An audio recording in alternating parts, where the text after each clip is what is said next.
Hello, it is time for the Select Board update for the meeting that happened on Wednesday, September 6th. I'm Yolanda Greaves, current Vice Chair of the Ashland Select Board and your host of Around the Clock.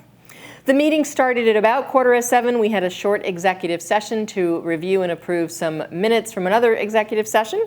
We started at 7 o'clock. We had 2 hearings in front of us and a few other events. We had some citizens participation.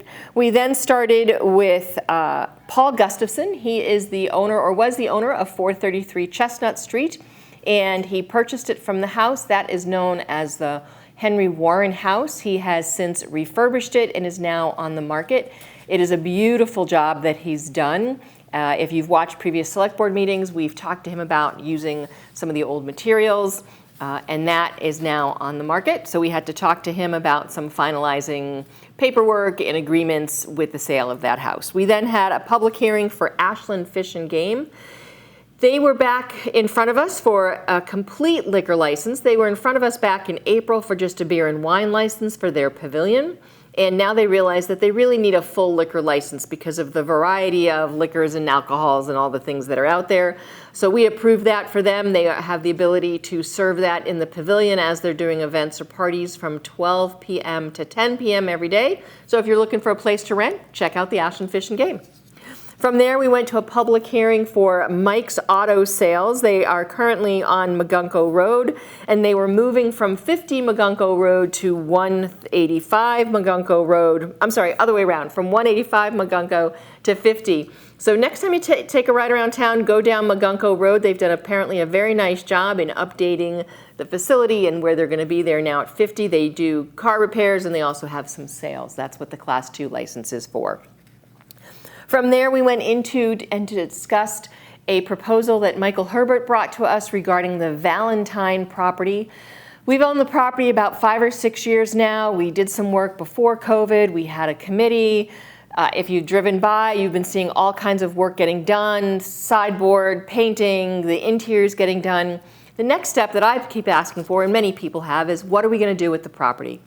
So Michael Herbert, the town manager, brought forward a proposal where part of the house would be used for a newly created park and rec department.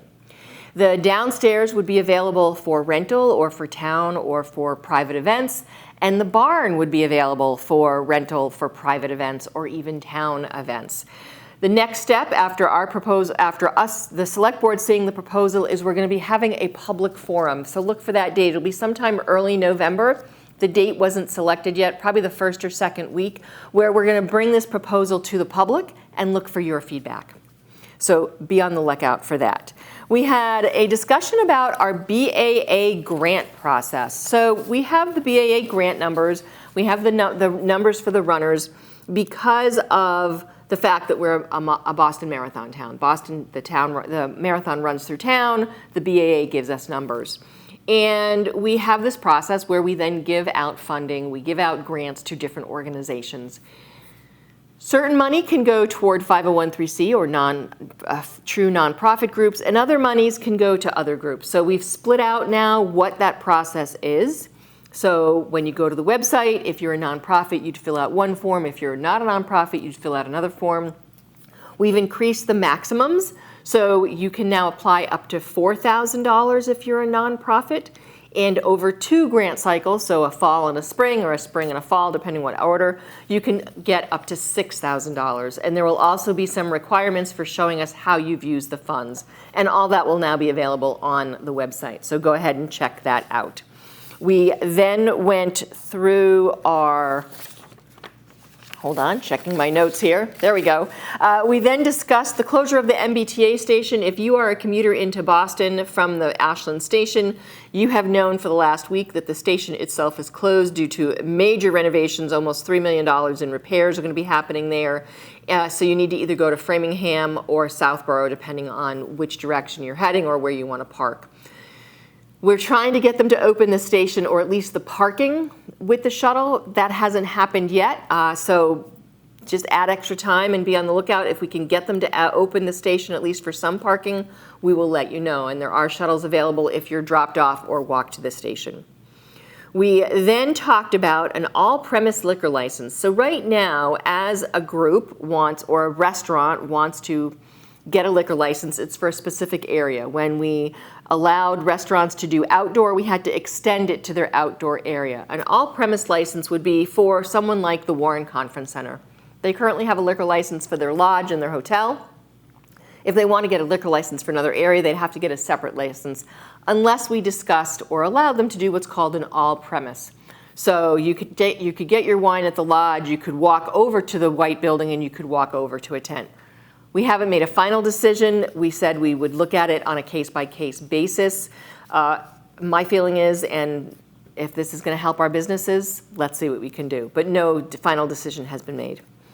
And then the last part, the last thing before our consent agenda, we have opened up our acceptance for runners.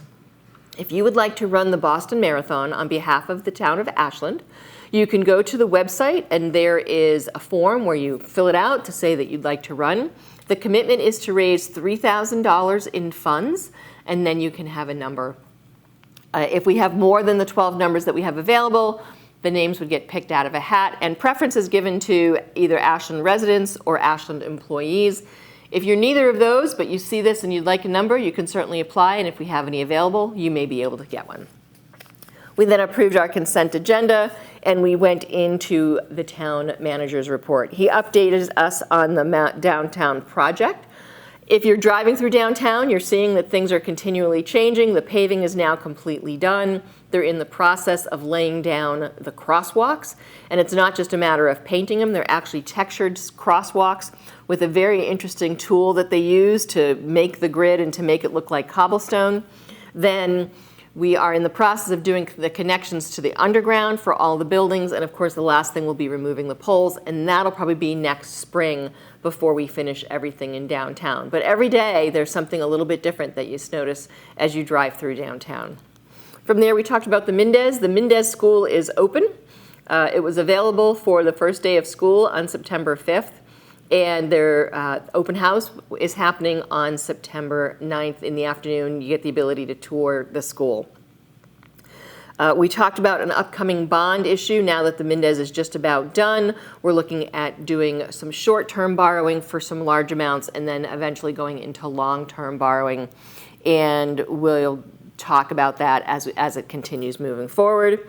Grand reopening of the community center. If you remember back in February, there were some sprinkler issues, some damage done to our community center. It's hard to believe it's taken this long, but the community center is now completely redone, or at least the areas that were damaged. And also, as they were doing the work, they found that some of the original construction might not have been done as well as it should have. So some of those improvements were made as well, so that the building will now be nice and sturdy and strong and in a good position for many years.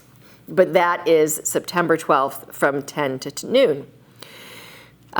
Another thing we want to talk about is, the town manager talked to us about this, is there was a firefighter grant. It's a regional grant. It was for $921,000. It came to the town of Ashland, Southborough, and Hopkinton. Ashland was the lead on this, and it is for new air tanks and air apparatus. So what it means is the three towns will now have the same equipment, so that if someone from Ashland, if we have to go help out Hopkinton and we're using their equipment, we have the same equipment so they can work together. And that was a real big win. Like I said, almost $1 million grant for this new equipment, and that equipment is not cheap. So thank you to Chief Roby and our Assistant Chief Morgan for getting that, as well as Lieutenant Boland for getting that grant for us and the other communities. From there, we went into board reports, and we wrapped up just before we had to do an extension after 10 o'clock. And that was the meeting that happened on Wednesday, September 6th, and the next meeting will be in 2 weeks.